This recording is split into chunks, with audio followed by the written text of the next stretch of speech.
ರಾಜ್ಯದಲ್ಲಿ ಸುಮಾರು 2.5 ಲಕ್ಷಕ್ಕೂ ಹೆಚ್ಚು ಜನ ನಕಲಿ ಜಾತಿ ಪ್ರಮಾಣ ಪತ್ರಗಳನ್ನು ತೆಗೆದುಕೊಂಡಿದ್ದಾರೆ.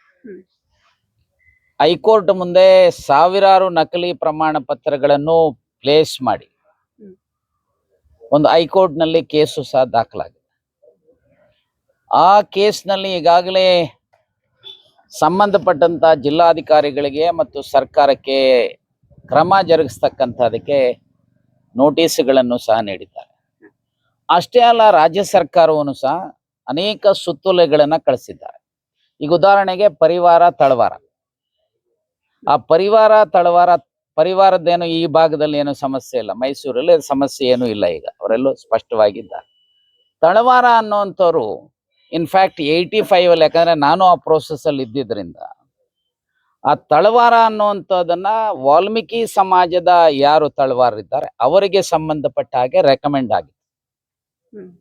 ಸೊ ಹಾಗಾಗಿ ಕೇಂದ್ರ ಸರ್ಕಾರದ ಮುಂದೇನು ಸಹ ತಳವಾರ ಅನ್ನುವಂಥದ್ದು ವಾಲ್ಮೀಕಿ ಅಥವಾ ನಾಯಕ ಸಮಾಜದ ಪರ್ಯಾಯ ಪದ ಅಂತ ಹೇಳಿ ಪರಿಗಣಿಸಿ ST reservation order 1950 serial number 38ಗೆ ಸೇರಿಸಿದೆ.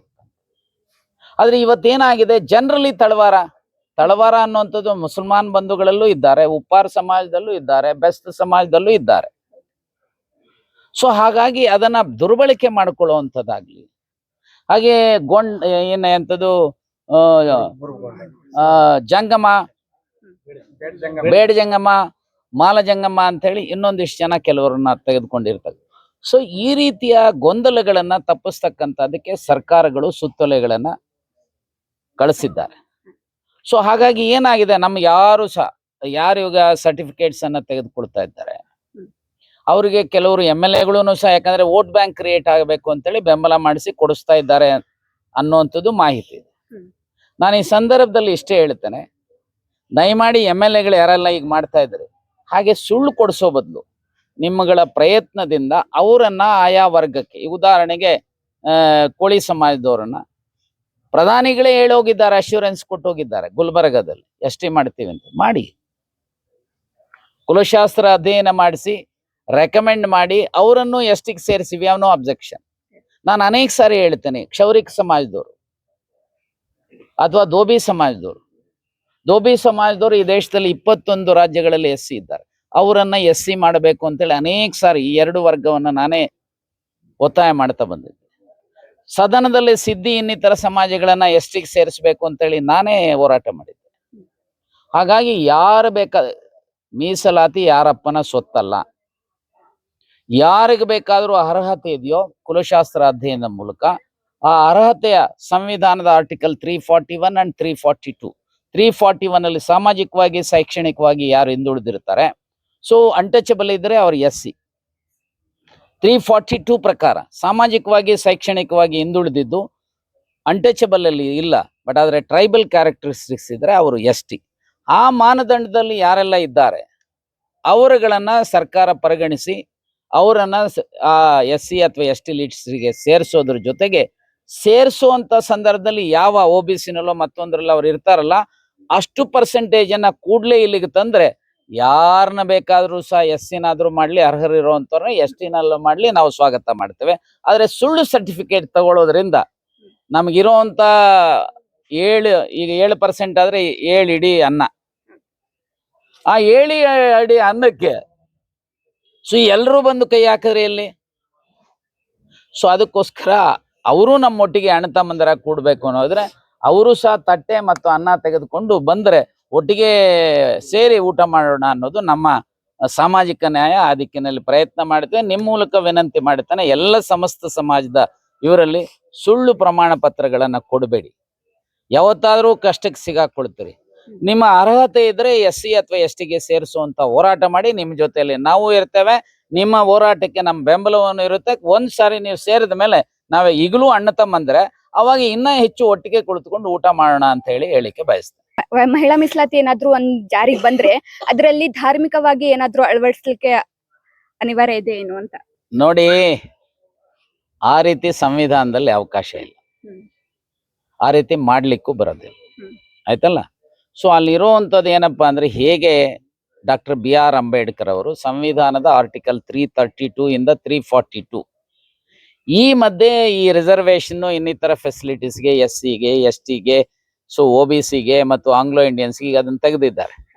ಹಾಗೆ ಈಗ ಮಹಿಳಾ ರಿಸರ್ವೇಶನ್ ಅಂತೇಳಿ 334A ಆರ್ಟಿಕಲ್ ಅಲ್ಲಿ ತಂದಿದ್ದಾರೆ. ಹಾಗಾಗಿ ಇದು ಪೊಲಿಟಿಕಲ್ ರೆಪ್ರೆಸೆಂಟೇಷನ್ ಹೊರತು ಇದು ರಿಲಿಜಿಯಸ್ ಆಗಲಿ ಅಥವಾ ಇನ್ನೊಂದು ರೀತಿನಲ್ಲಿ ಇರತಕ್ಕಂಥದ್ದಲ್ಲ. ಹಾಗಾಗಿ ಅದನ್ನ ಈ ರೀತಿಯ ಊಹೆ ಮಾಡ್ಕೊಳ್ತಕ್ಕಂಥದ್ದು ಅರ್ಥ ಇಲ್ಲ.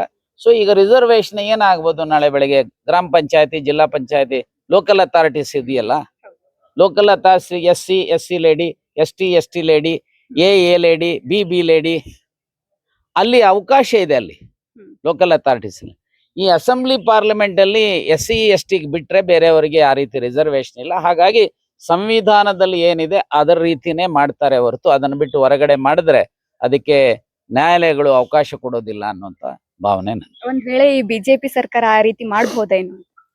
ಬಿಜೆಪಿ ಸರ್ಕಾರಕ್ಕೆ ಮೊದಲು ಮಹಿಳೆಯರ ಮೇಲೆ ಗೌರವ ಇಲ್ಲ.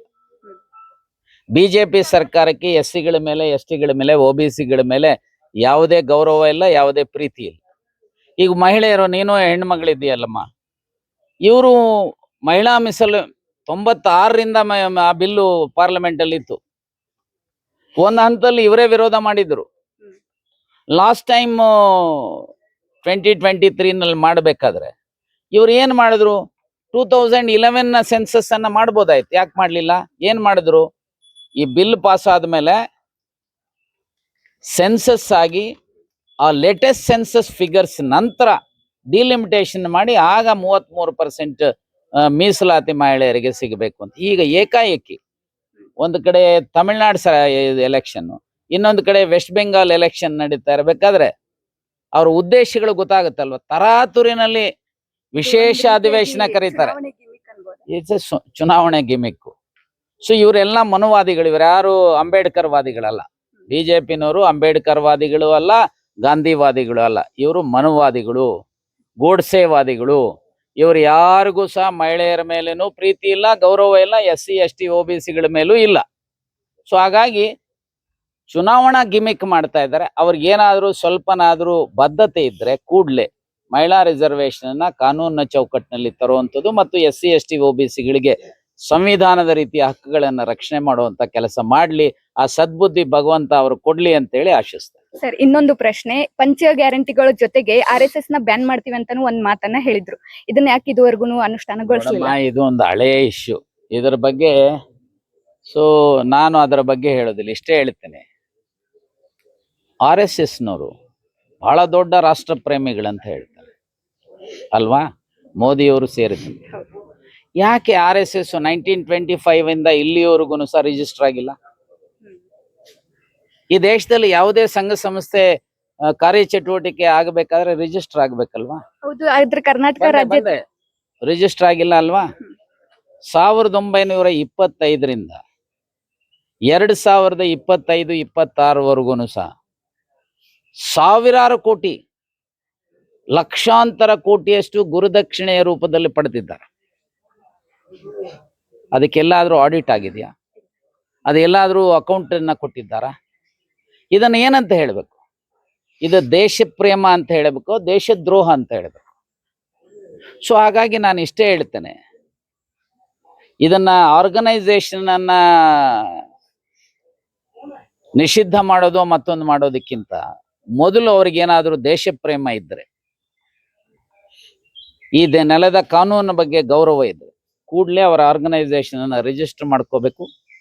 ಅವರು ಹಣ ಪಡಿತಕ್ಕಂಥ, ಕಲೆಕ್ಟ್ ಮಾಡತಕ್ಕಂಥ ಅದಕ್ಕೆ ಅಕೌಂಟ್ ಅನ್ನ ಕೊಡಬೇಕು, ಆಡಿಟ್ ಆಗಬೇಕು, ತನ್ನ ಮೂಲಕ ದೇಶ ಪ್ರೇಮವನ್ನ ಮೆರಿಬೇಕು ಅಂತೇಳಿ ಆಗ್ರಹಿಸ್ತಾರೆ.